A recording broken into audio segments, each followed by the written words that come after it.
میری جان ہی تو نکلی تھی۔ میں نے کہا نویز یہ کیا کر رہے ہو، پلیز میرا میرا ہاتھ چھوڑو۔ وہ میری طرف بڑے غور سے دیکھنے لگا، کہنے لگا تم سے کچھ پوچھنا ہے امامہ۔ پتہ نہیں اس کی نظروں میں کیا تھا۔ میں نے کہا میرا ہاتھ چھوڑو، اور یہ کیا طریقہ ہے پوچھنے کا؟ وہ کہنے لگا میں تمہیں کیسا لگتا ہوں؟ میں نے کہا پتہ نہیں۔ میں نظریں چرا رہی تھی، اپنی کلائی اس کے ہاتھ سے چھڑوا رہی تھی۔ وہ کہنے لگا پہلے یہ بتاؤ میں تمہیں کیسا لگتا ہوں؟ اس کے اس سوال پر میں تذبذب کا شکار ہوئی۔ میں نے کہا میرا ہاتھ چھوڑو نویز، مجھے باہر جانا ہے۔ میں اس سے اپنا ہاتھ چھڑوا رہی تھی۔ وہ کہنے لگا پہلے جواب دو۔ میں نے کہا مجھے نہیں پتا نویز۔ وہ کہنے لگا لیکن مجھے جاننا ہے، میرے لیے یہ جاننا بہت ضروری ہے۔ میں نے کہا ہر بات کا اظہار زبان سے ضروری نہیں ہوتا۔ وہ تعجب سے مجھے دیکھتے ہوئے بولا تو میں یہ سمجھوں کہ تمہیں اظہار کرتے ہوئے جھجک محسوس ہو رہی ہے؟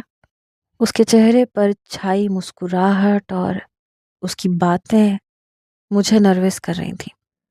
وہ کہنے لگا امامہ تم مجھے بہت اچھی لگنے لگی ہو، بلکہ بہت اچھی لگنے لگی ہو۔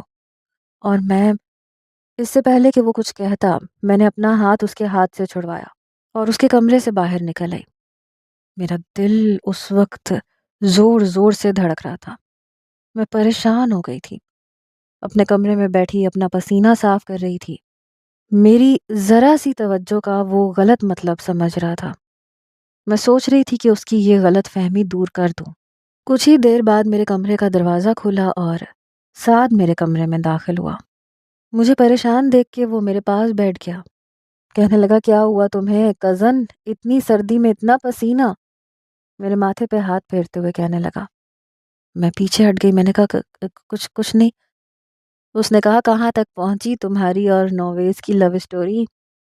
یہ سن کر میرا دل اچھل کے حلق میں آیا تھا۔ میں نے کہا کون سی لو اسٹوری؟ کیسی لو اسٹوری؟ تم شاید بھول رہے ہو، میرا ایسا کوئی ارادہ نہیں ہے۔ میری بات سن کے وہ ہنسنے لگا، پھر کہنے لگا کیونکہ تم مجھ سے محبت کرتی ہو، بس میں یہی تو چاہ رہا تھا کہ وہ تم سے محبت کرنے لگے، اور اب تو مجھے لگتا ہے وہ تم پہ مرنے لگا ہے۔ جانتی ہو آج موصوف سیٹی بجاتے ہوئے اپنے آفس کے لیے باہر نکل رہا تھا، بڑی ترنگ میں تھا۔ سعد کی بات سن کر میں کچھ گھبرائی تھی، پھر اس نے اپنی جیب میں سے چند پیپرز نکالے اور مجھے پکڑا دیے۔ کہنے لگا اس پہ مجھے نویز کے سائن چاہیے۔ میں نے وہ پیپرز کھول کے دیکھے تو اسٹیمپ پیپرز تھے، لیکن خالی تھے۔ میں نے کہا یہ کیا ہے؟ تو سعد کہنے لگا سوال جواب بعد میں کرنا، یار ابھی تو بس ان پہ سائن کروا دو۔ میں نے کہا میں کیسے کروا دوں؟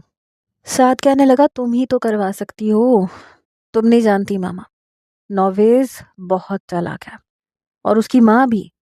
میرے باپ کو قابو میں کر کے ہماری ایک زمین نویز نے اپنے نام کروا لی، بزنس کا کہہ کے کہ وہاں فیکٹری لگائیں گے، اور بعد میں اس کا مالک بن گیا، اور میرے باپ کو پرواہ تک نہیں ہے، لیکن مجھے اپنے باپ کی وہ زمین چاہیے۔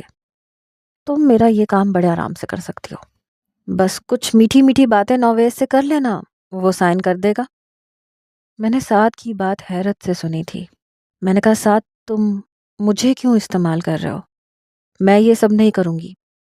نویز تو پہلے ہی اس بات کا منتظر تھا کہ میں اسے گرین سگنل دوں، میں تو اس کی غلط فہمی دور کرنا چاہ رہی تھی۔ کہنے لگا اس کے کمرے میں اور بھی بہت سے کاغذات ہیں، پتہ نہیں کمینے نے کیا کیا ہتھیا لیا ہے، بس ایک بار تم اس کمرے تک رسائی حاصل کر لو تو میرے بہت سے مسئلے حل ہو جائیں گے۔ میں نے کہا سعد میں یہ نہیں کروں گی۔ میری بات سن کے وہ کہنے لگا کیوں امامہ؟ دیکھو منزل کے اتنے قریب آ کے میں یہ ناکام نہیں ہونا چاہتا۔ تمہیں میری قسم ہے، میری محبت کی قسم ہے، تم انکار نہیں کرو گی۔ میں نے کہا یہ غلط ہے، تمہیں اور ماموں کو اس معاملے میں خود اس سے بات کرنی چاہیے۔ مجھے سعد کی بات کسی طور ٹھیک نہیں لگ رہی تھی۔ وہ کہنے لگا میرا باپ اس کی ماں کے عشق میں اندھا ہو چکا ہے، پلیز میری مدد کرو، ورنہ مجھے ساری زندگی اس کمینے کے سامنے ہاتھ پھیلانے پڑیں گے۔ پلیز بس ایک بار میرا یہ کام کر دو، پلیز امامہ۔ سعد کی آنکھوں میں جھلملاتے آنسو اور بے بسی دیکھ کر میں نے پتہ نہیں کیوں حامی بھر لی۔ وہ میری رضامندی سن کر میرا شکریہ ادا کرتا ہوا کمرے سے باہر چلا گیا۔ کچھ دیر بعد نویز کی کال میرے فون پر آنے لگی۔ میں نے فون اٹھایا تو کہنے لگا شام کو تیار رہنا، ہم ڈنر باہر کریں گے۔ میں جانا نہیں چاہتی تھی لیکن ساتھ سے وعدہ کر چکی تھی۔ شام کو نویز کے آفس سے واپس آنے سے پہلے میں تیار تھی۔ مجھے ہر حال میں نویز سے وہ پیپر سائن کروانے تھے۔ جیسے ہی وہ آفس سے آیا تو اس نے مجھے کال کی، کہنے لگا باہر آ جاؤ، میں باہر ہی ہوں۔ میں باہر چلی گئی۔ وہ گاڑی میں میرا انتظار کر رہا تھا۔ جیسے ہی میں اس کی گاڑی کے پاس آئی اس نے فرنٹ ڈور کھول دیا، کہنے لگا بیٹھو ماما۔ میں فوراً سے بیٹھ گئی لیکن کافی نروس تھی۔ گاڑی چلاتے ہوئے اس نے میرا ہاتھ تھاما تھا لیکن میں نے اپنا ہاتھ بڑی سہولت سے اس سے چھڑوا لیا۔ کہنے لگا آج میں بہت خوش ہوں، بہت زیادہ خوش ہوں۔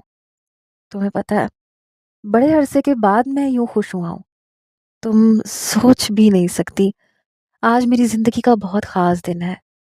اس کے چہرے پر ایک عجیب سی خوشی تھی، سرشاری تھی۔ کہنے لگا کبھی کبھی کسی کے کہے ہوئے جملے اور اپنے لیے فکر مندی انسان کو نئی زندگی بخش دیتے ہیں۔ پتہ نہیں اس کی باتیں آج مجھے کیوں پریشان کر رہی تھیں۔ اس نے ایک شاندار ریسٹورنٹ کے سامنے گاڑی کھڑی کی تھی، پھر مجھے اپنے ساتھ اندر لے گیا۔ کونے کا ایک ٹیبل اس نے ریزرو کروایا تھا، وہاں لے جا کے مجھے بیٹھنے کے لیے کہا۔ جب میں بیٹھ گئی تو میرے سامنے بیٹھا۔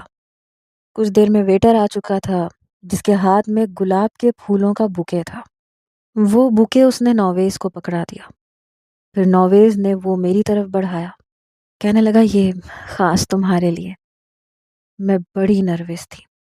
میں نے وہ بوکے پکڑ کے ایک طرف رکھ دیا، پھر اس نے مینیو کارڈ میری طرف بڑھایا، کہنے لگا آج کی یہ شام تمہارے نام، اس لیے تم اپنی مرضی سے جو چاہو منگوا لو، جو تمہیں پسند ہے۔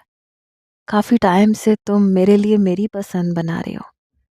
میں نے کہا ہو سکتا ہے میری پسند تمہیں ناپسند ہو۔ وہ کہنے لگا میں پھر بھی کھا لوں گا۔ میں نے کہا لیکن تم تو کسی کی بھی پسند کو اپنی پسند پر ترجیح نہیں دیتے۔ وہ کہنے لگا ماما تم کسی نہیں ہو، میرے لیے بہت خاص ہو، اور کتنی خاص ہو یہ میں تمہیں آج بتاؤں گا۔